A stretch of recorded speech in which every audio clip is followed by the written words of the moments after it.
The ICG is a community of independent market researchers who collaborate, share knowledge and experience to deliver value to fellow members and to clients. If you're an independent researcher and want to connect with over 400 like-minded people, gain access to our knowledge base, get inspiration, support and advice from other members, then why don't you join us? Either visit our website, theicg.co.uk/join, or email us at membership@theicg.co.uk. If you're a client company and want to connect with the largest resource of expert independent researchers in the world, with proven expertise across all markets, categories and techniques, then why don't you contact us? Either visit our website, theicg.co.uk/connect, or email us, connect@theicg.co.uk. If you're a supplier and want to promote yourself to over 400 buyers of research services, then why don't you contact us? Either visit our website, theicg.co.uk/advertise, or email us at admin@theicg.co.uk. The ICG, Expert Independent Researchers. Field Agent are delighted to sponsor this webinar because data is a key part of our business. We've a crowd of smartphone users who've downloaded our app and shared their personal data. We use this data to make available the right jobs to the right agents, and then the results are checked by our QA team and published onto the client dashboard. Our agents capture feedback on all parts of their experiences as customers, at home, in store and on the street. This can include quantitative surveys, text commentary and videos. So we deliver national coverage very quickly, very cost effectively, giving brands and retailers in the moment customer insight. March is the time of madness. We're offering 100 interviews, 10 questions for £100, or 50 store visits, 20 questions for £500, with the results published on your dashboard. Please get in touch if you'd like to find out more.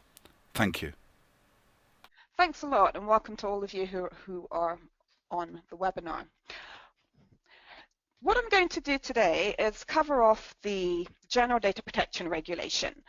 Interested in light of the weather across the country and Storm Doris, while we can consider the Data Protection Regulation as our own storm, bringing fierce winds of change. So I'll provide detail in terms of the wider scope of the regulation, more about the rights individuals now have, business accountability. I think critically, the fact that even if you're a data processor, you have liability under the GDPR. Speak a little bit about the research regime and of course the penalty and sanctions. But because I'm not simply here just to kind of give you bad news or to inform you, I thought I'd also add some compliance tips at the end to help you get started with what you need to do to be ready for the GDPR. So first, what do we mean? The GDPR is the General Data Protection Regulation, and it comes into effect on the 25th of May 2018 across the EU. There's been a long process in terms of moving from the current regime, which is based on a data protection directive, which member states interpreted and implemented in different ways, to a binding regulation which creates a harmonized framework across all the EU member states. This area was very heavily lobbied so that the data protection regulation was amended over 3,000 times. The result is a compromise text, naturally, but it seeks to strike a balance between safeguarding privacy and legitimate commercial interests, including the collection of researcher data.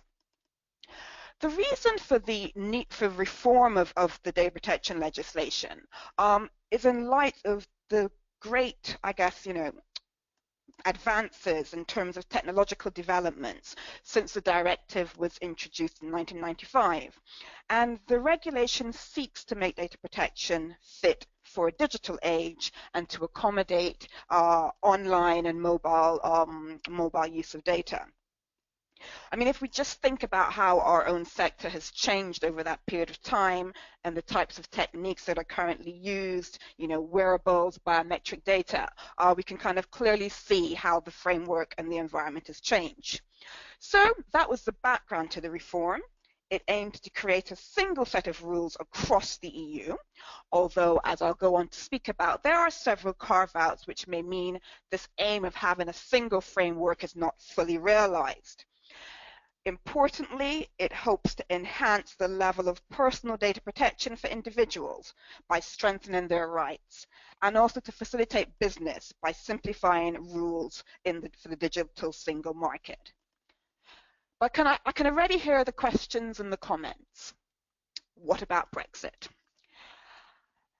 The bottom line is that for this particular policy area and legislation, Brexit is irrelevant for a number of reasons. Most importantly, the General Data Protection Regulation will come into force on the 25th of May 2018.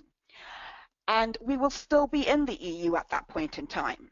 And because it's a regulation, there's no need for government to introduce any other legislation. It's on our statute books now, but it will be enforced by the ICO from that date in May. So at that point in time, we will be bound. I mean, it may be that in the medium to long term, changes are made once we've left the EU, but I think it's still highly unlikely that the clock will be rolled back to a pre-GDPR state. I think this kind of level of rules and detail is something that we'll need to live with and embrace for the foreseeable future ongoing. Because in addition to the fact that it will be enforceable, we also will need to ensure that once we're out of the EU, our data regime is adequate, that will allow countries that are in the EU to send data to the UK for processing, and likewise. And as I'll go on to talk about it in a moment, the GDPR also has extraterritorial reach, which means that it doesn't matter where you're located. If you're processing the data of EU citizens or residents, then it will capture you. So Brexit notwithstanding, the GDPR will come into effect. Now, as I kind of mentioned just now, one of the key changes is the fact that the GDPR will apply regardless as to where you're located. Whereas under the current data protection legislation, we tend to think about where the business is located. So where's the researcher? Are you in the UK or the US, etc.? Under the GDPR, there's a reversal. It's very data subject centric, and the responsibilities and obligations attached to the individuals in the EU. So if you are processing data of an individual who is based in the EU, you need to be aware of that. If you're outside the EU, you can also be captured by the data protection regulation if you process data by offering goods or services or monitoring behavior. So tracking and targeting a survey from outside the EU, you'll be captured under the GDPR. And if you are captured, then it would probably be wise to consider appointing a representative in a particular EU member state. And although there's supposed to be consistency across the regulators, some of them have different approaches based on history and culture. So you would want to kind of think carefully about what jurisdiction is chosen with respect to that. But I think for those within the ICG, the primary point to remember is that, if you are doing a project that involves other data of other EU citizens, then it will be captured even after Brexit. This has been the headline, the reason why most organizations have started to pay attention to the GDPR. It's a much higher penalty regime. The sanctions that can be imposed for non-compliance go up to 20 million euros or 4% of turnover. And I think, for independent and smaller, independent researchers or smaller organizations, it's not so much the kind of limit that is placed that is important. It is the fact that it clearly signals a sea change. So currently the ICO can impose fines of up to 500,000. Under this new regime, it can impose fines of up to 15 million. So even though as a smaller kind of player in the market, so to speak, you're likely to get a fine imposed of 15 million, it does mean that whatever fine is imposed is going to be significantly greater than what would be imposed currently. In addition to that very kind of heavy monetary penalty, the ICO will also have increased powers and will be required to liaise with other European data protection authorities in the EU to ensure consistency. Data subjects can now bring claims for compensation for breaches, and other organizations can also bring claims on behalf of groups. So there are a lot more tools that are at disposal in terms of enforcement under the GDPR. The scope of the GDPR has also been increased in terms of the type of data that is covered. So we're, relatively familiar with the concept of personal data, which is information that relates to an identified or identifiable natural person. So, you have your obvious identifiers when you're collecting information such as name or address, etc. But important to remember that it's not just those direct identifiers, but other information that can be captured as well. So the GDPR broadens the boundaries of personal data to specifically and explicitly include online identifiers such as IP addresses, cookies, digital fingerprinting, or location data that can identify individuals. Additionally, the kind of current categories of sensitive personal data, which require greater care and a different test for consent, have also been expanded.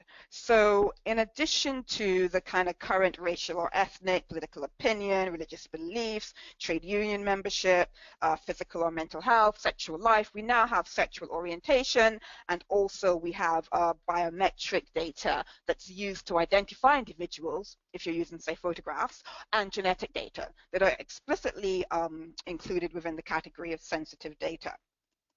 This is an area where there's also scope for different approaches across EU member states, because member states can introduce additional conditions for processing of personal data. So the possibility of inconsistency in this area remains. Another key change is the fact that under the GDPR, all businesses or organizations that process data have much greater accountability. Now, some of you may be, quite pleased to know that there are reduced obligations and that there's no longer a requirement to notify the ICO. And we did cover this area in detail in our last webinar, taking you through the process of registering with the ICO. So that's a relatively, I think, kind of straightforward process at a minimum fee that is now been swept away under the GDPR. So that may be of benefit. However, in its place, what has happened is that rather than requiring you to provide the ICO upfront with detailed records and information, it now requires you to kind of do all of that in-house and internally. So you need to keep your own records. So if you would have written to the ICO and set out the categories of data that you collect and what you process it for and who you share it with, you're now required to have that kind of information kept internally that you can provide to the ICO to demonstrate how you process data if need be. So there's a requirement that you keep records, so you kind of know who for your data, who the controller is, what categories you're processing, data security measures. And even though the requirements may be less rigorous for smaller companies or individual traders, which requires you to really focus on risky processing. So for instance, if you're processing a lot of data about sensitive data or health data, it's still a kind of important discipline in terms of making sure that you can at all times demonstrate compliance and also comply with requirements that will be coming to you down the supply chain from clients and other research agencies.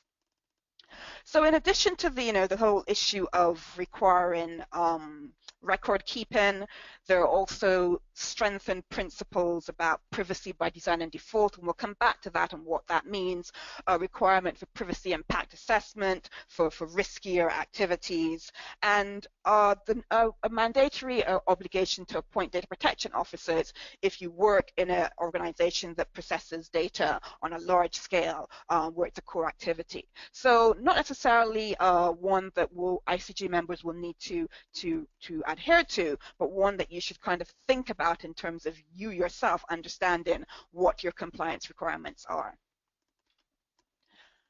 We often speak a lot about distinguishing between the data controller, which is the person who determines the purposes and the manner in which the personal data is collected, and the data processor, who works on behalf of the data, for the data controller.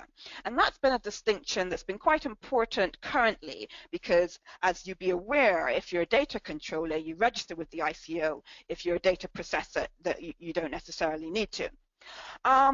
Under the GDPR, it's a fundamental shift in that responsibilities are now placed directly on data processors as well. So it means, there's a much higher risk profile whether you're acting as a controller or a processor, as obligations you can now, action can be taken against you under the Data Protection Act for breaches. Additionally, the GDPR also sets out mandatory terms for contracts. So what you will find is that when you are undertaking work for agencies or clients, etc., you'll have a kind of much tighter, or you should do a much tighter chain in terms of contractual terms that will be included, because it's very specific about what needs to be included. If you're acting as a processor, you've got to seek approval to appoint sub-processors or to transfer data. The controller has an absolute right in the legislation to audit your operations, rather than how it was done previously, where it was a matter of practice. And there's also a recognition of this concept of joint data controllers, which is something that we speak about in data protection, but wasn't in the legislation. So a fundamental shift. Doesn't matter whether you're a processor or a controller, there are obligations under the GDPR.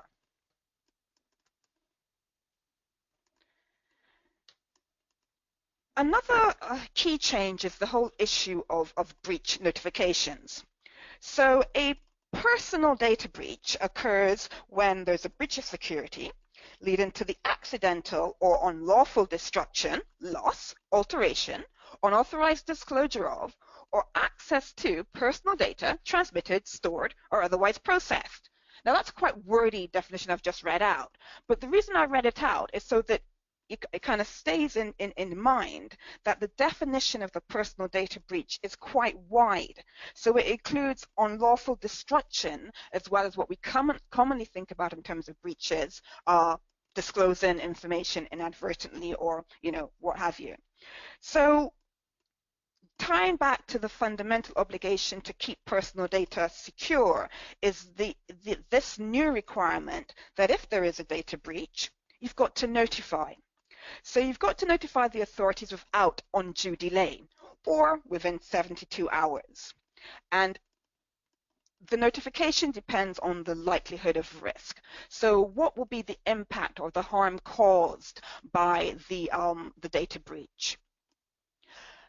You'll be required to notify your controller if you're processing data on behalf of a data controller, or the ICO, and in some instances to the individuals who've been affected. Now, the test for disclosing a data breach to the individuals is where there's a likelihood of high risk. So, for instance, if you sent out an email to research participants, you meant to blind copy them, but you copied them instead, you may need to notify the authorities, etc., if you're disclosing health data or health status. But if it's just simply the fact they participated in a survey, then you will probably not need to notify the ICO. So a lot of it turns on what harm can be done by releasing this information. I spoke about the fact that the kind of driving force for the GDPR was the need to strengthen the rights of individuals. And a lot of these rights are familiar and are kind of based on existing principles and rights in the Data Protection Act. But there are some that are new. One that has been trailed quite a lot is this fact that individuals now have a right to erasure and to be forgotten. And if you as a data controller receive a request for this, you've got to notify other controllers who may be processing to delete the information. So this can be a quite wide right in terms of participants wanting to ensure that information that is held on them is no longer used by controllers. And it works together with the other existing rights that we'll come back to. So that's a new right, the right to be forgotten. There's also a new right to port data. And I think in a research context, this probably has a less kind of impact. It essentially means that individuals or customers can request that their data be provided to them in a usable, transferable format to allow them to move their data between platforms or suppliers. So it applies where you're collecting data on an automated basis, and if you're doing that, kind of pursuant or in line with a contract. So you can see this being an important right, such as in, trying to change utility services, want to change your mobile phone provider, etc. You can kind of request details to see what your usage is like, to see whether you can get a better rate elsewhere. There has been some discussion about whether that could be applicable to panel providers, but I think that the kind of main usage of this is really in terms of those kind of utility services. And an additional new right is the right to restrict processing, so that there are some circumstances where the data can't be deleted because perhaps it might be needed for legal reasons. And in that case, the individual can say, well, I want you to only process my data for that particular reason, and to restrict more kind of general processing and sharing. Now, the kind of bulk of the rights under the GDPR are based on existing rights that individuals have. So their right to access their data, their right to kind of get, sufficient information, and to object to processing, to object to processing for direct marketing, etc. Not to be profiled or evaluated by automated processing, and the right to rectify inaccurate data. And so these rights remain, but they're greatly strengthened, as, for instance, if someone wants to access data that is held on them, currently, you can kind of go through the subject access requirement process, and you can charge a fee of up to £10. You have 40 days within which to do that. Under the GDPR, this will now be free. So you can't charge for subject access requests, and there's a much tighter time frame within which to do it of about 30 days. I think critically it's a kind of strengthened right to be provided with information, because the regulation sets out a lot more detail in terms of what you have to provide. So contact details for data protection officer, the source of the data, how long are you going to keep it? You have to set out the period you're going to keep it for, the basis on which you're going to do so. And you have to provide all this information in an intelligible form using clear and plain language. There's also a new right kind of in terms of objecting or to withdraw from research. But I think from a research standpoint, in terms of code compliance, some of these are practices that you would have followed in any event. And underlying the fact that we've got these new rights and these strengthened rights is that you need to promote these to individuals. So they need to know at kind of points of contact what their rights are, and kind of guess be encouraged to exercise them as appropriate. Now, in terms of what grounds we use to process, kind of personal data of individuals, clearly on an ongoing basis, we rely primarily on individuals' consent. Consent under the GDPR has been tightened up. So it's specific consent, informed, freely given consent through clear affirmative actions. So there's a significant shift in terms of what is required, in that currently, if you're going to consent to a service or to, you can still have these pre-filled boxes, pre-ticked boxes. Under the GDPR, that approach will no longer be acceptable. And there's also kind of an express requirement that you need to be able to provide evidence that you've obtained consent from specific subjects. So that's also kind of going to require a lot better record keeping.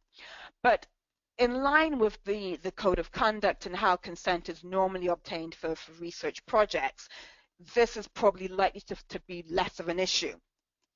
There are other grounds for processing data. The whole idea of legitimate interest is important, and it will be important for brands in terms of the fact that if it's reasonable for them to, kind of use data in a certain way, for instance, for research purposes, then they can do so. And so the pyramid that I have on the slide is shown to demonstrate what we expect will be the kind of frequency of the grounds that are used to process personal data. So primarily under consent, in some instances, clients may need to use their legitimate interest to kind of allow you to contact a research participant and then get their consent. And then, of course, there is the exemption for research, which is a specific regime which allows you to conduct research subject to certain safeguards. So this light touch research regime is subject to national implementation. So it very much depends on whether or not the member state introduces it. And we understand and expect that the UK government will do so. But what does it provide? What does it allow? It means that if you're going to use the special research regime, which covers scientific research, under which market research should be covered, you can keep data for longer. Data retention limits are kind of extended. You can process data for purposes beyond which it was first collected for. You can get consent on a specific or a general basis, and you can process sensitive data. It can also be used as a means for occasional international data transfers. So it kind of restricts some of the individual rights and gives greater flexibility. But the ability to use this regime is balanced by the fact that you've got to have appropriate safeguards in place to protect participants. You've got to make sure you can demonstrate you've got good technical and security measures that minimize the use of data, that you seek to kind of pseudonymize or de-identify the data that's used, and that there's strong ethical safeguards such as compliance with the Code of Conduct. So that's kind of, I guess, a whistle-stop tour through some of the kind of key changes under the GDPR in terms of what's coming down the line. I mean, I'd just like to spend about 5 or 10 minutes or so speaking about what you can do to adhere or comply with respect to the GDPR. So I've got, I think, five top tips. So the first one is that you need to be aware of your data use and to understand your obligations. The regulation requires an implementation and compliance plan, and the first key thing to do is to understand how you use data. If you have transcripts, if you've got participant contact details, if you've got completed questionnaires, where do you keep them? What do you do with them? Where are they stored? Make sure that you can kind of map the kind of data you have coming in for projects and treat it appropriately. As I've said, written contracts are a requirement under the current Data Protection Act, but under the GDPR, there kind of be mandatory terms that must be included. So written contracts will need to be reviewed and, kind of will be used more frequently. So you'll need to kind of familiarize yourself with that, because one would expect that in terms of, other agencies or clients, they will be requiring, I think, kind of, more detailed agreements with you. If you are acting, say, as a joint data controller in a project, then you'll need to think about who's responsible for providing information to participants if they want to enforce their rights, who's responsible for ensuring information is sent to a regulator if required. If you're acting as a data processor, then there'll be mandatory terms in terms of audits and getting approval to appoint sub-processors, to kind of process or store data. But security is at the very kind of core of this, and you'll need to employ a variety of technical and security measures. Now, what I often get, kind of what's often said to me is that in terms of the expense for packages that may not be suitable or kind of be excessive for your needs, it may be difficult for smaller sole traders or individuals to kind of get appropriate packages. I think one thing you do need to think about is where your data is stored. So if you're not using a business tailored tailored package and your data is being stored on the cloud, you need to understand where that cloud server is. And most of the kind of storage, you turn the Microsoft and your Googles, etc., will be able to provide you with that so that you can ensure that your data is being held in the European Economic Area and is therefore protected. In other packages, you can kind of specify exactly that it's being held on EU servers. But that's kind of one area you might want to think about, because you will no doubt be required to provide an assurance that your data is being stored within the European Economic Area. But there are other mechanisms in terms of using password protections with respect to documents being sent out, etc.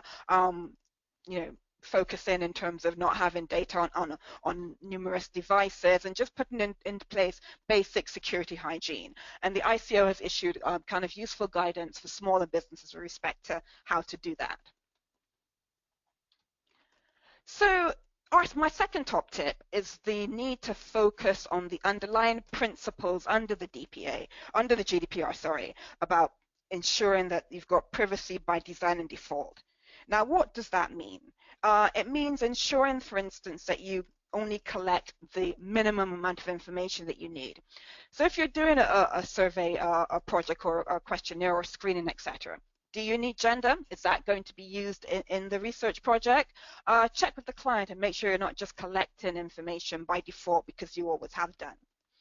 If you have databases that, for instance, maintain information on participants, make sure that they're accurate, because once they contain personal data, they need to be accurate, as the data subject can ask to see it.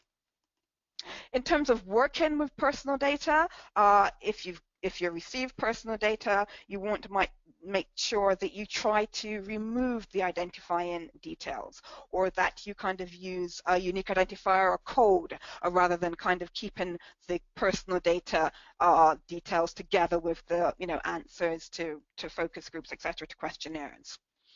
And kind of assess the kind of projects that you're doing. Think about how risky they are, what type of data you're collecting, is it sensitive, so that you can kind of make sure you use appropriate techniques. Working with health data will raise different concerns to working with other kinds of data.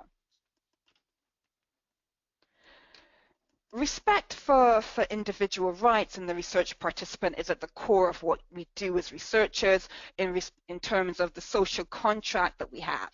And this can be strengthened in terms of compliance with the GDPR and ensuring that participant rights are protected. So think about how you get consent for research projects, and how you document that and are able to prove that you've had consent. And you need to tailor your consents. So if you're undertaking research, for instance, with children or people in a vulnerable position, you need to make sure the consent form is appropriately tailored for them.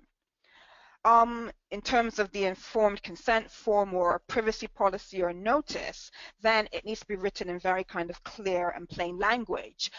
It's not an area that lawyers perhaps are best at. Marketers may be better in terms of copywriting, but that's the kind of approach that you want to get to, where things are written very plainly and in a style that the individuals can understand. Readability is important. Also think about, kind of what procedures or policies you have for individuals exercising rights. Now, depending on what you do, there may not be a need for very detailed processes or policies, but simply think about what you would do or need to do, for instance, if there's a data breach or you've had a request for access in terms of participant data. So think these things through and make sure that you've got them written down. Accountability and ensuring that you can demonstrate that you've been responsible.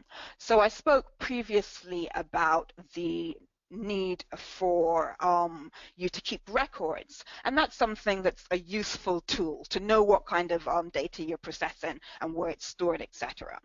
I've mentioned as well the fact that you may have to notify for data breaches. So before that occurs, make sure that's set up and you understand exactly what it is that you're going to do. What would you do if personal data is disclosed or destroyed? Having a plan in place is important to be able to comply with the new rules.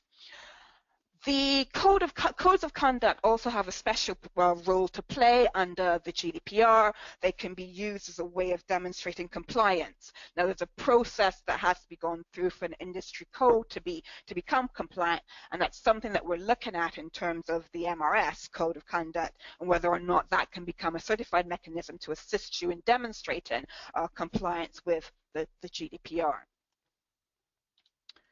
So my final tip is it's time to get ready.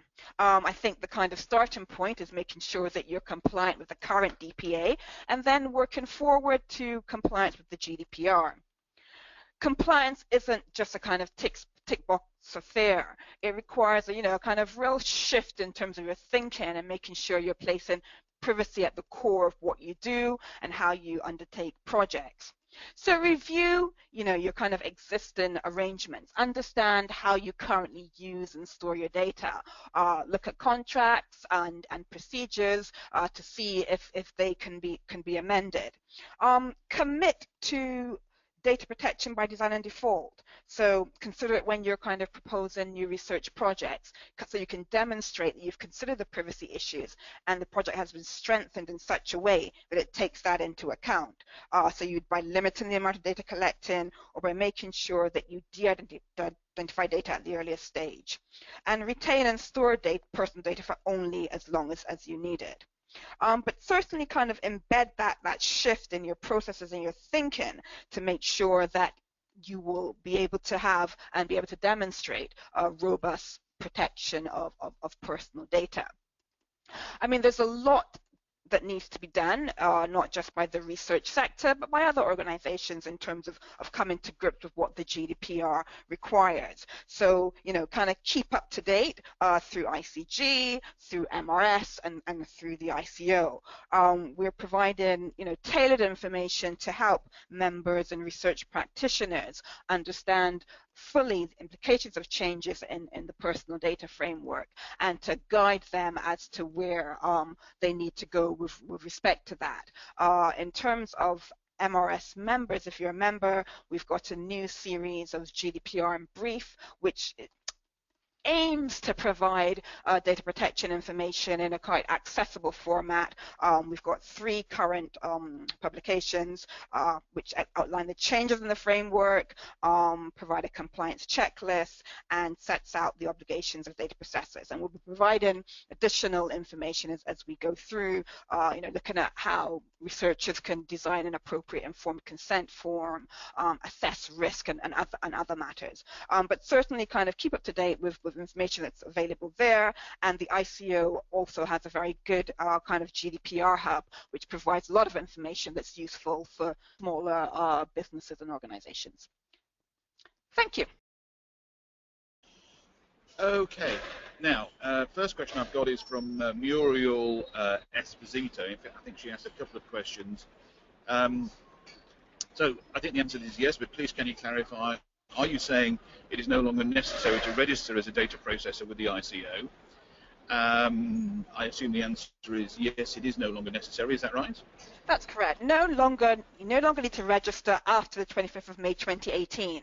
Now, the ICO will no doubt be putting processes in place in terms of when your registration comes up for renewal. They're considering, I think, in terms of a transition period and whether or not there'll kind of be like a reduced amount that you have to pay depending on when your registration comes up. But in terms of not registering with them, that's not going to be a kind of key issue, I would think, in 2018. And in any event, it falls away completely on the 25th of May. Okay, thank you. And the next question from Muriel is, does the GDPR address any sharing or storing of data files in the cloud, for example, Dropbox, which might actually be hosted outside the EU? The storage of data falls within the kind of general principles. So, I mean, currently, you can only store data in an adequate, if you're storing it outside of the EU or the EEA, kind of European Economic Area, then it can only be stored in a country that's adequate or that's been deemed adequate by the Commission. And that's a particular issue with respect to transfers or storage of data in the US. So there are new mechanisms that are coming in place to kind of validate or make sure that data stored in the US is adequate. And you may have heard about the Privacy Shield. So if you're using a service such as Dropbox, and I'm not certain as to where the data is stored, but for instance, if the data is stored in the US or you have no guarantee as to where it's stored, they won't give that to you, then that's not a service that you can use, because you need to be able to tell your participants, you need to be able to tell your people you're working with where the data is stored. I think a number of these kind of cloud providers, recognizing what the GDPR requires, will be providing that to you, and you can find that information out in terms of what the service is. But I know that, in terms of how the GDPR is drafted, it kind of assumes that you've got the authority or the ability to go to that provider and say, I need to have my data stored, in a particular jurisdiction or in the EEA, and in fact that doesn't apply. But I think if you go back and look at their terms and conditions and kind of FAQs, you'll be able to get a sense from there as to where it's stored, and it is your obligation to know where it is in order to use it. Okay, thank you. So we have a question from Martin Richards. Morning, Martin. I hope to be where you are. He says, will we get examples of this in action? For example, can a focus group respondent ring you up a week later and ask for their data? What will this mean? Giving them a transcript? That would surely impact on others' rights, yet it wouldn't be possible to edit out only their responses.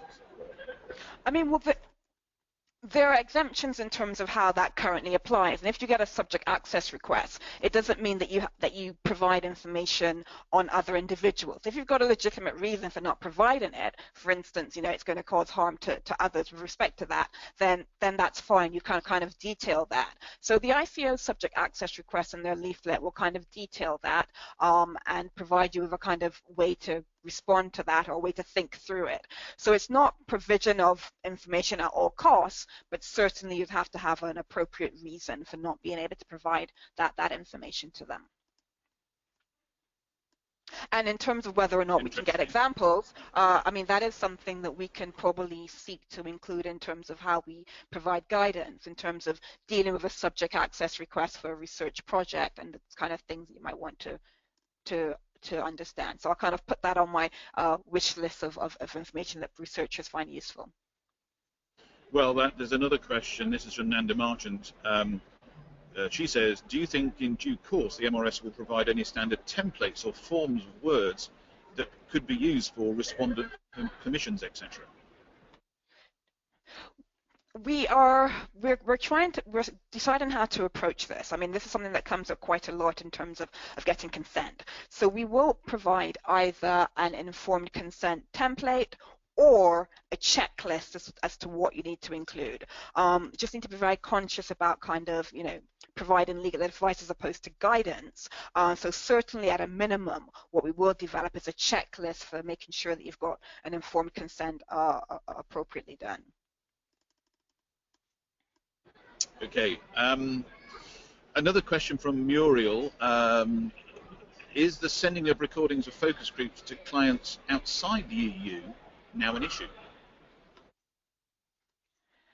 So it depends on who the yes, it depends on if it's recordings of EU citizens, and you need to make sure that the place that you're sending it to, their appropriate kind of safeguards and adequacy. So if you're sending it to a client who is, kind of Privacy Shield certified, then that will be fine. But certainly it's a question to kind of understand up front as to what it is, where they are and what their measures of adequacy are with respect to that. And there are other countries that there's a list on the EU Commission website in terms of countries that are adequate for data transfers, and that's your kind of first stop there at the ICO to check. And then say if it's in the US, which I keep on coming back to, then you need to understand what arrangements they have in place. Okay. Now we've got a question from Julia Lemagnan, who it seems has left us, well, not in that sense, of course, but she says, is any of this regulation, either now or the new regulations, relevant to business research? It depends very much on what you're collecting. So it's relevant to business research when you're speaking to individuals and you're collecting their personal data. So you're interviewing a business. Let me kind of look at an example around me. So I want to know how you use your photocopier. And I'm asking you questions about that, but I'm collecting your personal data up front. So I'm collecting data from Michelle Goddard, Director of Policy and Standards at MRS. So it's personal data. So from that, in that respect, it is still personal data. But you probably wouldn't need to kind of keep my details. You can kind of strip those out. The key is whether or not the responses and the research that you're doing can be linked back to an individual, and kind of, if it can be, then it will be personal. Okay, we've now got a really great question from Nadia Smillian, which I think applies to an awful lot of us. Small agencies employ me as moderator and so send me spreadsheets of screener data.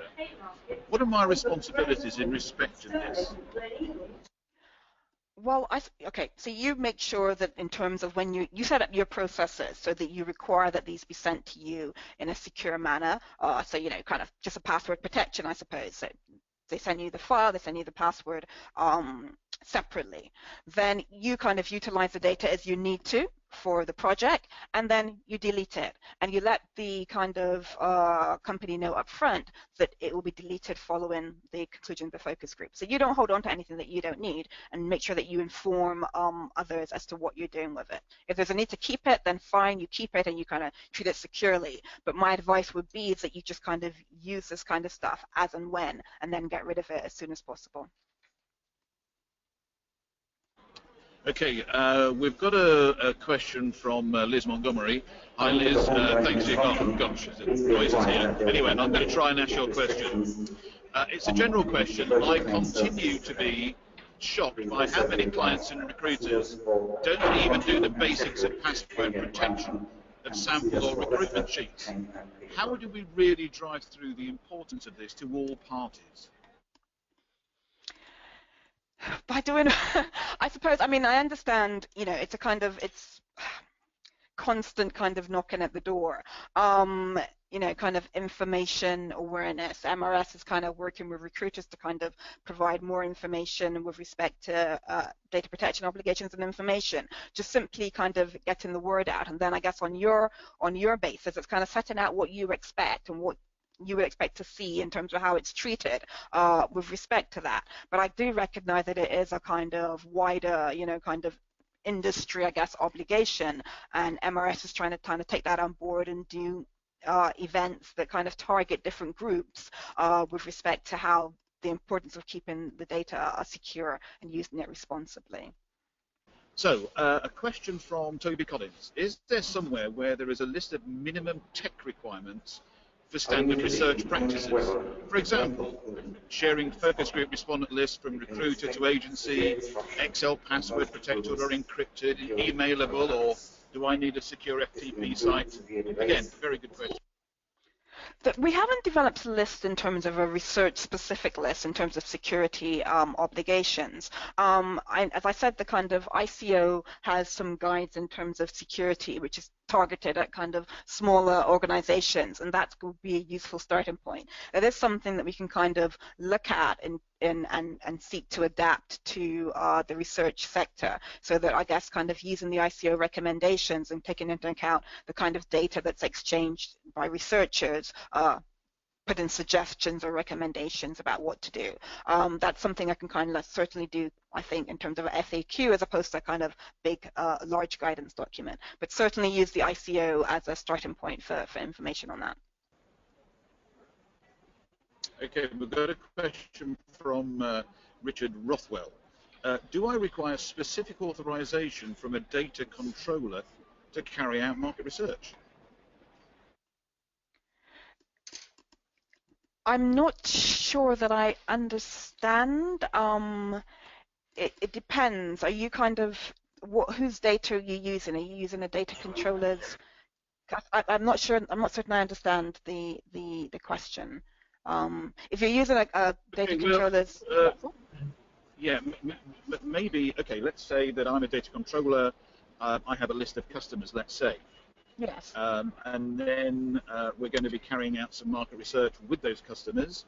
So do we require specific authorization from that data controller, let's say the client who has a customer list, to carry out market research? But if you're using their customer list, then if you're Well, using for their example, customer, yeah.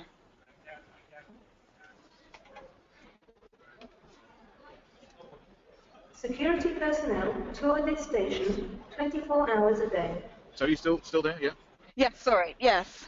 If you're using a controller's customer database, then you're kind of, you'll have instructions from them with respect to what to do, and in terms of authorization. So yes, you'll be authorized to kind of contact their customers for research purposes, and then you'll kind of seek consent from individuals for the particular research project. So it's within their interest to kind of, legitimate interest to kind of conduct research, and then they'll pass you a customer list, and you can then contact individuals and get their consent to participate. But I'm not certain if that's kind of where the question was going. I'm happy to kind of get that in more detail and respond to it offline. Okay. Okay, I've got a question from James Diggle. We got you in the end, James. Well done. I inform work in field. I inform all research participants. I hold their data for 2 years for quality control purposes. We have decided 2 years is warranted for this purpose. Will this still be okay? That's fine. Warranted. And do we need to change? Yeah, that's fine. That's fine, and the important thing is you think about it and you can demonstrate to the ICO that you need the data for this period and this is the reason why. So there's no kind of prescribed period, but it's making sure that you can demonstrate this is the reason why we're holding it, and that's period 4. A question from Liz Sweeney. You may not know the answer to this, but with such heavy fines, she asks, will business insurers now include this risk? I guess the risk would be the risk of non-compliance and getting a fine. I would assume there's a market for it, but to be honest, I'm not really certain. But I would expect that you will be able to get kind of coverage for it at a cost. Okay, a question from Lindsay Annabel, which is, in terms of minimizing respondent data, would it be appropriate to work with first names only from recruitment companies in order to comply with the new regulations? Will that make any difference? To work with first names only. I mean, if that's sufficient for your purposes, then that's fine. I mean, the important thing is that not that you use what data that you need. So if you need to kind of have a kind of full details, full name, first name and surname in order to contact people and to engage with them, that's absolutely fine. I think the key question is going back to what do you need it for, and if you need it and it's useful, then you can collect it. But if you don't need it, then that's a way of kind of minimizing your obligation under the legislation. Okay. Now I've got a question from Kay Oakley. Who needs to collect consent? The client company before it sends customer data to an agency, or the agency once they've received the data and is conducting the research? That, I mean, it depends in that the agency will make sure that consent was collected either previously or at the point of the research project. Now, it would seem to me that the agents, the kind of client or company will kind of provide you with a database, and they're entitled to do that, and then you then need to contact the individuals and get their consent for that particular project, where you can explain in detail what the project's about, how it's going to be used, etc., and you get their informed consent for that project. I mean, they can send you their database without getting consent from everyone who's on the list, because it's in their interest to do so, and you then get the kind of specific consent for the research project. Some clients may prefer to do otherwise and just kind of send out, and seek consent from their customer database either up front or for a particular project. I think it's less important as to who does it than the fact that it's done. Okay, thank you. I've got a few questions that we're now going to finish off with, because we're just over our time. Yes. And these are all from Charlotte May, who's on the client side. Hello, Charlotte. So first question is, the MRS certification of the code sounds good. When might this be in place? as I've kind of said, that's something that we would need to explore. I mean, the first hurdle is the fact that guidance needs to be issued by the ICO and the other European regulators as to what is required for a code to be compliant. So once that's been developed and issued, which one would hope would be done, during the course of the year, then there's the kind of process of looking to see whether or not the research code can become compliant. So it's not going to be a short-term fix. It's something that may, in the medium term, be useful for researchers. But we need to get guidance and then to see how the MRS code needs to be developed to make compliant with that. Okay, and she just qualifies that by saying, I asked this because I'm client side and our IT team are quite specific about this, and having this as a standard might help with approving partner agencies and researchers. Yes. And then the final question is, does the client always count as the data controller? Whilst the brief comes from the client, if the agency are working with a third-party panel to identify the answers, where does the responsibility sit? I think in that instance, you probably have joint that you'll both be data controllers in terms of the client and the research agency, and your contract will need to kind of specify in terms of responsibilities and who will deal with certain issues. So there's no say a single data controller, but certainly joint data controllers. But if they're using your data, you will be a data controller as well, and they'll be a data controller because they're kind of defining the purposes of the research and the approach. Field Agent are delighted to sponsor this webinar because data is a key part of our business. We've a crowd of smartphone users who've downloaded our app and shared their personal data.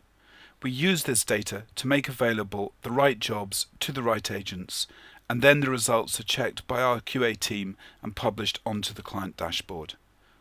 Our agents capture feedback on all parts of their experiences as customers, at home, in store and on the street. This can include quantitative surveys, text commentary and videos.